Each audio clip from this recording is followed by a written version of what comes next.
a small Carpathian village, next to a dense forest, to which the end of the edge is not visible. And there lived in this village a little 5-year-old boy Kolya, and he had the only friend, a wolf named Gray. They were born, one might say, on the same day. The local idiot drinker Peter brought a puppy to the very christening of Kolya. Parents did not dare to refuse a gift on such a day. They took the puppy, handed Peter a bottle, and everyone was satisfied with that. Of course, then no one could have thought that the puppy would turn out to be a wolf. Time passed. Kolya and Gray were growing up.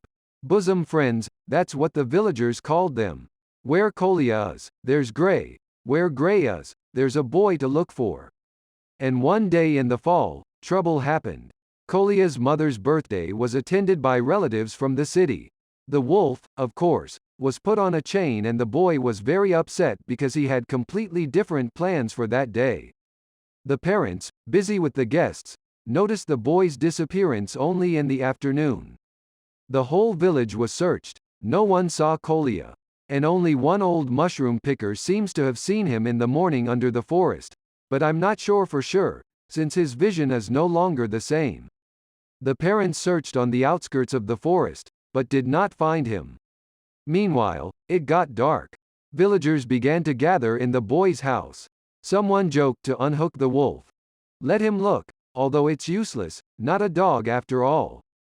The wolf, freed from the chain, rushed towards the forest and disappeared into the thicket of Carpathian grasses. People split up and moved out in search of the boy. It was the third day of Kolya's disappearance. In the courtyard of an empty house, a wolf was lying, with his arms wrapped around him. An exhausted Kolya was lying.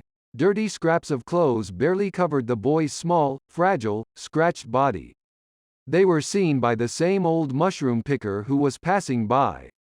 The whole village immediately gathered, an ambulance was called, and parents were found in the forest. The gray one remained lying in the middle of the yard. The swollen neck of the wolf said that most likely he was bitten by a viper. In the direction of the forest stretched a trail on the damp ground. Gray, already dying with the last of his strength, pulled his friend to people. The last thing he saw were people in white coats and a boy's leg swollen from a bite. The wolf tried to lick her, but his strength was leaving him. He left this world happy. He knew his best friend would live. People were amazed by the wolf's human act. They were crying. The whole village was crying.